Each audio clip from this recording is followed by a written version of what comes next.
వీళ్ళ కాళ్ళు పట్టుకొని వాళ్ళ కాళ్ళు పట్టుకొని ఫైనల్గా పాకిస్తాన్ వాడు పుతిన్ గారి శరణు కోరి వెళ్ళాడు. అంటే ఏదో ఒక విధంగా మీ ఇన్ఫ్లుయెన్స్ని వాడండి, భారత్ తీసుకుంటున్న ఈ చర్యలు సో అందులో నుంచి మమ్మల్ని కాపాడండి. సో ఇది పాకిస్తాన్ వాడు మీకు రష్యాను ఉద్దేశించి చేసిన రిక్వెస్ట్. అంటే సయ్యద్ తారిక్ ఫతామి అని చెప్పి ఒక వ్యక్తి, ఇతను ఎవరు అంటే పాకిస్తాన్ ప్రధానమంత్రి షాబాజ్ షరీఫ్ ఉన్నాడు చూసారా, అతని పర్సనల్ అసిస్టెంట్. సో ఇతను ఒక డిస్కషన్కి వచ్చాడు, ఒక సెమినార్. ఈ సెమినార్ పేరు వాల్డై ఇంటర్నేషనల్ డిస్కషన్ క్లబ్ అని అంటారు. సో వచ్చిన అతను ఇంటర్నేషనల్ మీడియాకు సంబంధించి మాట్లాడాడు. సో ఇతను ఏం చెప్తున్నాడు అంటే, మీకు రష్యా యొక్క ఫారిన్ మినిస్టర్ సెర్గే లావ్రోవ్ ఈయనను నేను కలిశాను, మా ప్రధానమంత్రి గారు ఒక ఉత్తరము ఇచ్చారు, ఇది వ్లాదిమిర్ పుతిన్ గారికి ఇవ్వమన్నారు అని చెప్పాడు. మరి ఈ ఉత్తరంలో ఏం ఉందండి అంటే, భారత్ తీసుకుంటున్న ఈ నిర్ణయాలు అంటే మీరు వరుస పెట్టి ఆర్మీ డ్రిల్స్ అంటున్నారు, ఎయిర్ డ్రిల్స్ అంటున్నారు, నేవల్ డ్రిల్స్, పాకిస్తాన్ చుట్టూర్తా ఒక మిలిటరీ యాక్షన్ భారత్ వైపు నుంచి కంటిన్యూస్గా ఈ వీడియో మాట్లాడుతున్న ఈ టైంలో కూడా రాజస్థాన్లో ఒక అతిపెద్ద ఎయిర్ డ్రిల్ అనేది మనం నిర్వహిస్తున్నాం. అంటే ఏమైనా తేడా జరిగితే పాకిస్తాన్ గతి అధోగతి, ఇది మనం క్లియర్గా చెప్తున్నాం. సో ఇలా కాదు, ఒక డిస్కషన్ టేబుల్కి రమ్మనండి, మీరు మీడియేషన్ చెయ్యండి, మేము వాళ్ళతో మాట్లాడతాము, ఈ టెన్షన్స్ను తగ్గించే ఒక ఉపాయము అనేది ఆలోచిద్దాము. సో ఇది పాకిస్తాన్ వాడి వైపు నుంచి ఒక ప్రపోజల్. ఇప్పుడు మనకు అనిపిస్తుంది ఒప్పుకోవాలా ఒప్పుకోకూడదా. చూడండి, ఫస్ట్ అమెరికా వాడి దగ్గరికి వెళ్ళాడు. ఇక్కడే చాలా పెద్ద కామెడీ అండి. డొనాల్డ్ ట్రంప్ గారు వ్లాదిమిర్ పుతిన్ గారికి ఫోన్ చేసి భారత్ పాకిస్తాన్ మధ్య యుద్ధము జరిగింది చూసారా, దీనిని నేనే ఆపేను అని చెప్పి మీరు దయచేసి మీడియాకు చెప్పండి. అంటే ఇద్దరు క్లోజ్ ఫ్రెండ్స్ కదా, కాబట్టి ఒక చిన్న రిక్వెస్ట్, ట్రంప్ గారే ఆపేరు, ట్రంప్ గారే ఈ సీజ్ ఫైర్ చేయించారు, ఒక మాట చెప్పవా, నా ఇమేజ్ పెరిగిపోతుంది కదా అంటే పుతిన్ గారు కూడా చాలా చాలా తెలివైన వాడండి. సో ఆయన ప్రెస్ మీట్లో, టాస్ అనబడే ఒక ప్రముఖ పత్రిక వాళ్ళు కండక్ట్ చేసిన ఈ ప్రెస్ మీట్లో బిగినింగ్ నుంచి కూడా అమెరికా అధ్యక్షుడు డొనాల్డ్ ట్రంప్ ఈ యుద్ధం విషయంలో చాలా చాలా జాగ్రత్తగా ఉన్నారు, ఆయన యొక్క ప్రజెన్స్ వల్ల, ఆయన మాట్లాడడం వల్లే మీకు ఈ సీజ్ ఫైర్, ఆపరేషన్ సింధూర్ యొక్క సీజ్ ఫైర్ అనేది జరిగింది నవ్వుతూ ఆయన చెప్తున్నాడు. అంటే ఇక్కడ సూక్ష్మం ఏమిటి, రావెల్పిండిలో నూర్ ఖాన్ ఎయిర్ బేస్లో అమెరికా వాడి ఆయుధాలు, న్యూక్లియర్ అస్త్రాలు అక్కడ వాడు దాచిపెట్టాడు. ఫ్రెండ్స్, ఒక్క విషయం గుర్తుపెట్టుకోండి, ఈ రావెల్పిండి అనబడే నగరము చెప్తున్నాం చూసారా, 33,50,000 మంది ప్రజలు అక్కడ నివసిస్తారండి. ఒకవేళ ఈ అణువస్త్రం యొక్క రేడియేషన్ మీకు లీక్ అయ్యి ఆ నగరం అంతా వ్యాప్తి చెంది ఉంటే, ఆ గాలులు భారత్ దాకా వచ్చి ఉంటే పరిస్థితి ఏమిటి? మరి ఇది ఇండియా మీదే కదా. మరి ఇప్పుడు యునైటెడ్ నేషన్స్ నుంచి ఇంటర్నేషనల్ కమ్యూనిటీ ఏం మాట్లాడుతుంది, భారత్ బ్రహ్మోస్ వాడడం వల్లే ఇలాగ అణు అస్త్రాలు పేలేయి కాబట్టే ఈ న్యూక్లియర్ రేడియేషన్ చెప్తారు కదా. కానీ ఇక్కడ మీరు గమనించారనుకోండి, మన ఎయిర్ మార్షల్ ఏకే భారతి, మాకు అక్కడ ఒక న్యూక్లియర్ సైట్ ఉన్నట్టే తెలియదు. సో ఇప్పుడు ఏమైపోయింది, మీకు పాకిస్తాన్ అమెరికా వాడు కలిసి ఆడిన ఈ నాటకం, అంటే ఇంటర్నేషనల్ అటామిక్ ఎనర్జీ ఏజెన్సీ వాళ్ళకి ఏమీ చెప్పలేదు, మనకు ఇవ్వాలండి, నీ దగ్గర ఎన్ని అణు అస్త్రాలు ఉన్నాయి, ఎక్కడెక్కడ ఏ ఏ డిపోలో నువ్వు దీన్ని ఉంచేవు చెప్పాలి. మరి ఇది లీక్ అయిపోతుంది కదండి ఇన్ఫర్మేషన్, మనకు అనిపిస్తుంది, అలా కాదు.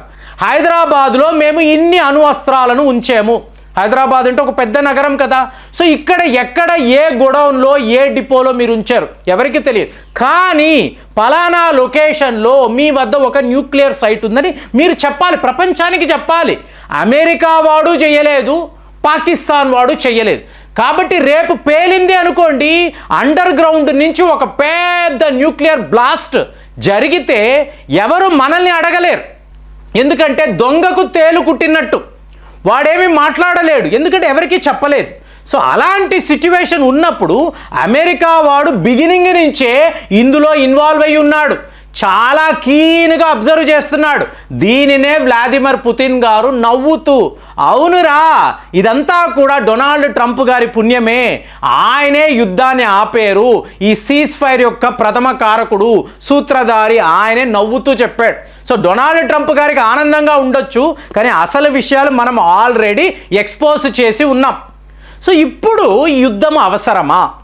ఆపరేషన్ సింధూర్ని ఆపేయవచ్చు, ఈ military drills, air drills, naval drills ఏమీ అక్కర్లేదు, వాడి పుణ్యాన అక్కడ ఉంటాడు, మనము మన పనులు చేసుకోవచ్చు కదా. ఎవరికైనా అనిపిస్తుంది, ప్రపంచ స్థాయిలో అందరూ ఇదే కదా మాట్లాడుతున్నారు, యుఎన్లో ఇదే అంటున్నారు, అమెరికా వాళ్ళ మీకు ఉపాధ్యక్షుడు జేడీ వ్యాన్స్ అందరూ ఇదే మాట్లాడుతున్నారు కదా. కానీ ఇక్కడ ప్రాబ్లం ఏమిటి అంటే, ప్రస్తుతము ఈ ఉత్తరము రాసింది ఎవరండి? మీకు షాబాజ్ షరీఫ్, అంటే మీకు సివిలియన్ గవర్నమెంట్ యొక్క ప్రధానమంత్రి. ఇంకొక వర్గం ఏమిటి? పాకిస్తాన్ ఆర్మీ, వాడికి తోచింది చేస్తాడు. ఇంకొక వర్గము ఏమిటి? పాకిస్తాన్ తీవ్రవాదులు, వాళ్ళ ఇష్టానుసారం ప్రకటనలు చేస్తూ ఉంటారు. ఈ పరిస్థితుల్లో భారత్ ఏం చెప్తుంది? ఖచ్చితంగా మేము ఈ పాకిస్తాన్తో నెగోసియేషన్స్ అనేవి చెయ్యము, మాకు ప్రమాదము అని అనిపించిందా మేము పాకిస్తాన్ మీద దాడులు చేస్తాము, ఇదే మా స్టేటస్ కో, క్లియర్గా మనం చెప్తున్నాం. ఇలా ఎందుకు చెప్తున్నాము అంటే మీకు ఒక గ్రేట్ ఎగ్జాంపుల్ చెప్తాను. అటల్ బిహారీ వాజ్పేయి గారు మీకు 1999లో బస్సు డిప్లొమసీ అనేది చేశారు. అంటే నేను ఒక బస్సులో లాహోర్ దాకా వెళతాను. సో 3 యుద్ధాలు చేశాము, ఎంత నష్టము, ఇక మీదట యుద్ధాలు జరగనివ్వను, భారత్కి పాకిస్తాన్ మధ్య స్నేహమే ఉంటుంది, యుద్ధము ఉండదు అని చెప్పి ఈయన ఒక బస్సు వేసుకొని లాహోర్ దాకా వెళ్ళారు. ప్రముఖ నటులు, మీకు పొలిటీషియన్స్ వీళ్ళందరూ ఆయన వెనక కూర్చున్నారు. సో వెళ్ళిన ఆయన చాలా ఆనందం, అబ్బా బార్డర్స్ అనేవి తొలగిపోయాయి. సో ఒక బస్సు ప్రయాణము చాలా గొప్పగా చెప్పుకున్నారు. విత్ ఇన్ మంత్స్ ఏమైందండి, మీకు ఈ పర్వేష్ ముషరఫ్ అనేవాడు పాకిస్తాన్ మీద తిరుగుబాటు చేసి, మిలిటరీ తిరుగుబాటు, ఇతను నేనే నియంత, నేనే డిక్టేటర్ని, పాకిస్తాన్ యొక్క పాలకుడు అన్నాడు. అనినవాడు చూడండి ఫ్రెండ్స్, ఈ బస్సు డిప్లొమసీ అయిన విత్ ఇన్ మంత్స్ వాళ్ళు మన మీద కార్గిల్ యుద్ధము అనేది చేశారు. సో మనకి ఎంత నష్టము, వాడికి చాలా పెద్ద లెవెల్లో నష్టం, మనం కూడా చాలా నష్టపోయాం. కానీ 2001లో ఇదే ముషరఫ్ అనేవాడు భారత్కు వస్తున్నాడు. ఆగ్రా సబ్మిట్ చూడండి ఎలా ఉందో, వీడే యుద్ధము చేయించిన వాడికి మనము రెడ్ కార్పెట్ వేసి మళ్ళీ వెల్కమ్ చేసాం. అంటే మనము ఎంత సాఫ్ట్గా ఉంటాము, వాడు కరుడు గట్టిన తీవ్రవాదులు అని తెలిసినా కూడా మనం మళ్ళీ మనం ఇదే మాట్లాడుతూ ఉంటాం. కానీ ఇవాళ చేంజ్ ఏంటండి, ఒకవేళ ఈ తీవ్రవాదులు కాశ్మీర్లో దాడులు చేస్తే భారత్ పాకిస్తాన్పై అటాక్ చేస్తుంది. ఎందుకు? మోదీ గారు క్లియర్గా చెప్తున్నారు, తీవ్రవాదులు వాళ్ళకి సపోర్ట్గా నిలబడే పాకిస్తాన్ ఆర్మీ, ఐఎస్ఐ ఏజెంట్లు, వీళ్ళ బిల్డింగ్లను కూడా మేము ధ్వంసము చేసాం. అంటే సపోర్ట్ పాకిస్తాన్ ఆర్మీ వైపు. వీళ్ళకి మెయిన్ స్పాన్సరర్ ఎవరు? పాకిస్తాన్ గవర్నమెంట్. కాబట్టి ఇక మీదట మాకు ఈ ముగ్గురు కూడా సమానమే, మేము విడిగా చూడము, దీనిని పాకిస్తాన్ టెర్రరిజం అని అంటాము.